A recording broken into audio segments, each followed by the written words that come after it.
Hello, hello, welcome back to Supposedly Fun. I am Greg, and I'm here today to do a book tag. This is the Bougie BookTuber tag, which was started by Olive over at A Book Olive. I will link her video down below. Now, I'm going to open this with a bit of a rant, more like some just general comments, because we're talking about pricing in books, and I've watched a couple of these videos, and there is something I kind of want to respond to. So, here's the thing. I love a deal as much as the next person, and like a lot of people in this country, I live paycheck to paycheck, so I don't have a whole lot of extra money to throw around, but I don't mind spending what extra money I do have, or even a little more, knowing that my dollars are going to support a local business or the publishing industry in general. Here's my big point. The cost of a book is not intended to only cover the cost of manufacturing the book itself. Publishing companies and bookstores have a lot of employees, for one thing. By spending that money, I'm helping them keep those employees and maybe even grow their teams a little bit bigger, which would mean more great books for me in the future. But it's not just employees or covering the manufacturing cost. It costs money to market a book. Any marketing campaign that you see, ads online, ads on social media, billboards, subway ads, sometimes even TV commercials, all of those things cost money. And publishing companies do that to try to get books in front of you so you will then go out and purchase them. All the free books and advance copies that end up in the hands of influencers here on BookTube and on Instagram and other places as well, they still cost the publisher money. They are willing to spend that money because they're hoping that by putting those books in the hands of those influencers, I and you and anybody else watching that content will then be interested in those books and go out and spend money on them. So they'll make money in the long run by spending this money in the short term, but they have to make it back somehow. And here's another thing. I am a firm believer in voting with your dollars. If you don't like something like Amazon or Walmart or what have you, don't support them. If you value local bookstores, support them and don't complain about the cost of the merchandise. If you value the publishing industry and the quality books that it offers you, support it. If you value your library and what it does for your local community, use it. If all of those things are important to you, try to support a little bit of each in turn. And that's how I live my life. I love my independence and my library first, but I used to work at Borders, and Borders doesn't exist anymore. All of those stores are gone, and Barnes & Noble across the country is having a hard time. So I try to make sure every once in a while I throw some money in their direction as well, because I don't want Barnes & Noble to go away. And part and parcel with voting with your dollars is also supporting the kind of publishing that you want to see. Publishing is a notoriously white industry, and it notoriously focuses on stories about white people, especially stories by white male authors. If you want to see diverse authors break into the mainstream, you need to demand that. Talk to your local bookstores about why diverse sections like African American literature are frequently segregated and put into smaller and less trafficked parts of the store. Request more diverse books at your library. And most importantly, reward publishers for putting more diverse books out there and stores for stocking them by purchasing them. Like it or not, this society that we live in functions on money. It is a capitalist, bottom-line driven culture. Money talks. Now, just here are some quick examples. One of my favorite blogs is actually a fashion blog. Go figure, because I'm really not into fashion. But it's by these two guys called Tom and Lorenzo, and that's the name of the website as well. They have a book about queer history coming out in March. It's about queer history, particularly in representation in pop culture. So that book comes out in March. I pre-ordered it through Barnes & Noble. First, because I love those guys, and I want to support them and the work that they do. But also because I want more books like that to exist. Part of why I talk about and seek out quality LGBTQ literature here on BookTube is that if you walk into bookstores, the queer section is basically just porn. And hey, that can be fun, but that shouldn't be all there is. And just as a quick side note, some queer books get to have it both ways. They can be a little bit erotic and very literary as well. It's not a bad thing. So I vote with my dollars to prove that stories with a queer focus don't have to have raunchy sex scenes in them, and stores can and should carry the ones that don't. And here's another case in point for you. The Heart's Invisible Furies is the last book that I got from the Amazon buying program. It is an advanced copy of the book. Obviously, that means I got it for free. This was the last book that I got from that program before I stopped using it completely and eventually got kicked out because I just don't like Amazon. But I love this book. So what I did is when it came out in paperback, I went out and I bought a copy of it. And I don't have it on my shelves anymore because eventually I gave that copy as a gift because I still have the one that I actually read. But the point is, I spent the money to support the author, to support the publisher, because I want more books like this to exist. And believe me, I get it. Money trouble is real. It is valid. It is a concern. If you don't have a lot of money to spend on books, by all means, use coupons. Go to used bookstores. Use your local library. Whatever you have to do in order to be able to read. I'm not actually trying to be controversial here. I'm not trying to shame anybody. I just think it's important to know what you are paying for when you spend money on a book and where your money is going that you might not necessarily see. I used to work at Borders. I used to work in publishing. So I see a lot of these other things. And just keep in mind, the cost of manufacturing a book is not the only consideration, and it's not the only thing your money is supporting. So if you value these things, sometimes it's worth spending the money. That's it. I've said my piece. I hope you agree with me. If you disagree, feel free to drop me a comment down below. I will get into the prompts now. The first one is, what is your average monthly budget for books? I don't have one. Typically this has been because I don't actually spend a whole lot of money on books in the past. I have a lot of restraint and I don't have a lot of space to put books. So I've been really good about holding back and using my library. This year, since I've been on BookTube, this is my first year on BookTube, I've spent a lot of money on books. And if that continues, or if I don't manage to rein it in by the end of the year, I may have to visit the idea of a budget. Again, I don't have a whole lot of room for these, but also because I've purchased a lot of books, I have a lot more books that I need to get to. And, you know, I don't want books to be collecting dust on my shelf. So at some point I got to focus on the stuff that I have brought into my library. Prompt number 2. What is the most you've ever spent in a bookstore? Well, quick story for you. My favorite bookstore is Northshire Books in Manchester, Vermont. Manchester, Vermont is a place that my family goes every year in the fall. As such, it's become a really beloved family destination.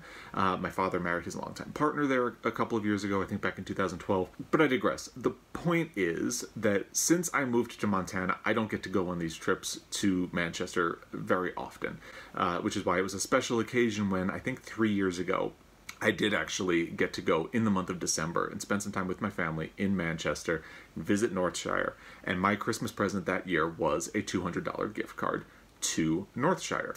And because I live over here, I had to spend it all on that one trip. And I think, I know I went a little bit over. I think I went roughly $5 over. So I got to spend $205 at Northshire Books, and it was a wonderful experience. It was a total rush. I got 8 books. I looked back, and of those 8 books, I have read 5, so that's really good. I also got a jigsaw puzzle that me and my husband put together, and that is the only time I've spent that much money in a bookstore. Prompt number 3. Are you willing to pay full price for a brand new release, or will you wait until you have a coupon or there's a sale? Well, I think I covered pretty well in my rant that yes, I am willing to pay full price for a new release, especially if it's an author or subject that I want to support, like Tom and Lorenzo's book that I mentioned earlier. The new Andre Aciman novel releasing next month, the sequel to Call Me By Your Name, I have it pre-ordered, and I'm at my local independent bookstore, so I'm going to pay full price for it, and I will be happy to do so. And that is this local independent bookstore right here, Shakespeare & Company. Yeah, I'm happy to give them my money for that book. But I don't always support the independent stores. I also support my library, like Duck's Newburyport. That is a book that I am on the wait list at my library for because I want to keep supporting my library, and I'm unsure enough about whether or not that's going to be a book that I want to keep forever. So it feels like a safer option. I think I'm going to like it.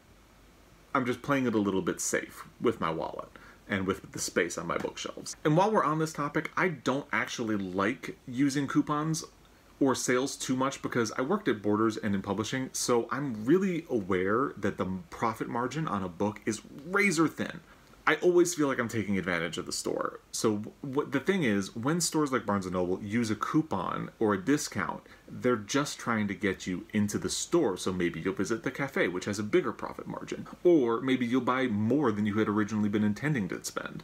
I'm more likely to use an option that is not mentioned as part of this prompt, which is waiting for paperback. I often do this to gauge how interested I actually am in reading a book, because sometimes something comes out, it's a little bit of a splashy debut, you grab a copy and then it sits on your shelf and you never get around to it. So if my interest sustains the wait for the book to come out in paperback, I'm probably willing to spend money on it because I know it's something that I'm going to want to read, for sure. Prompt number 4, would you rather buy one book new or several less expensive used copies? And probably several less expensive used copies, because the more the merrier. Prompt number 5, what do you think is a reasonable price for a new hardcover book, a paperback, an ebook?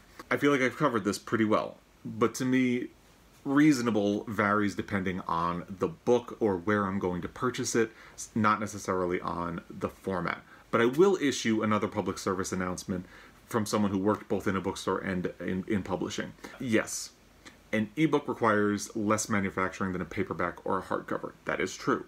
But that does not necessarily mean that ebooks should be bargain basement cheap. Again, manufacturing is not the only consideration that goes into pricing. And the money that you spend that goes above and beyond the manufacturing cost is not pure profit. It pays for employees, it pays for author advances, and many, many, many other things. And here's another thing I'll add. I love shopping at a used bookstore. I got Light in August at my used bookstore. I got several other books at my local used bookstore. But when you purchase from a used bookstore, the publisher, in this case Vintage, doesn't get any of that money. And yes, I'm willing to go along with it because it's a nice cheap option to fill up my library with classics, and it is a local independent business, which I love supporting anyway, but I always try to keep in mind that when I buy new, the money actually goes to the publisher as well, and frequently to the author as well. There is not a really good way of tracking how money is spent in used bookstores, so that's just another thing to keep in mind. Prompt number 6. Is a signed book worth more to you? How about a first edition? I mean, yes, but whether or not I want one depends on how much I like the book or author. But this leads me into prompt number 7, which is, what is your most valuable book, sentimental or actual value? And my first answer is that I have 2 books from my childhood that are out of print. I don't know if I could ever replace them. So one is The Boy Who Fooled the Giant. This was one of my favorite books as a child. I loved being read this by my, I think my mother read this to me the most. And The Top of the Pizzas, which I think my father actually read the most. So, you know, I don't know that I could replace these, so I absolutely value them, and they are very sentimental to me because they are hallmarks of how I became a reader. But the other ones are signed versions of books and some first editions. So I got a first edition of The Virgin Suicides by Jeffrey Eugenides a while ago, and I saw him speak at the 92nd Street Y with Jennifer Egan, and I brought this with me and he signed it, so this means a lot to me. I was also given a copy of Harry Potter and the Chamber of Secrets for Christmas by my father. It's signed by J.K. Rowling, so this means a lot to me as well. And here's the big one, guys.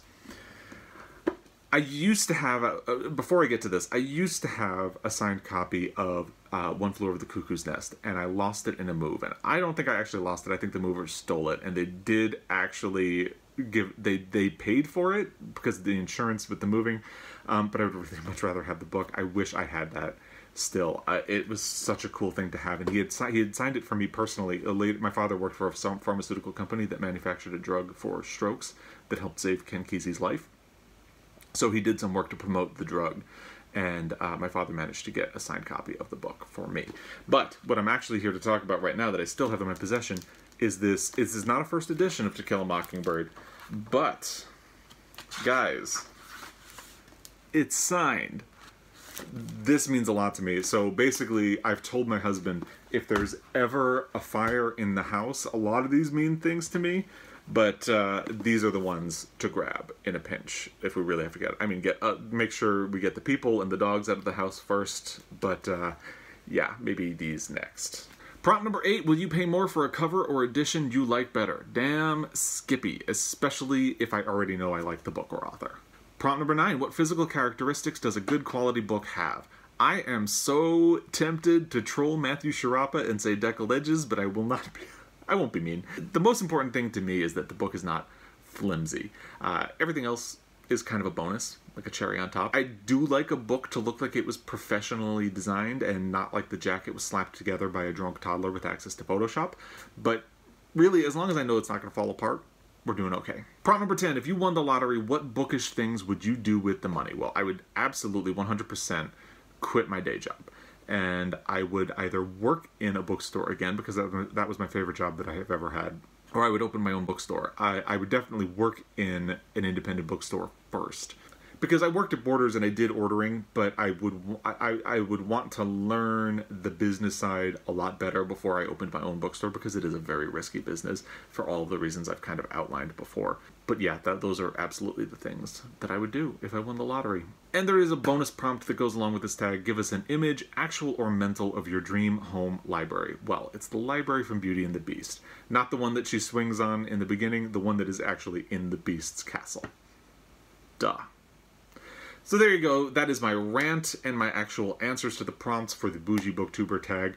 Again, I would love to know what you think about all of these things. Maybe I've said some controversial things, I don't know. If you agree or disagree, drop a comment down below and let me know. We can fight about it, we can agree about it, we can commiserate, whatever.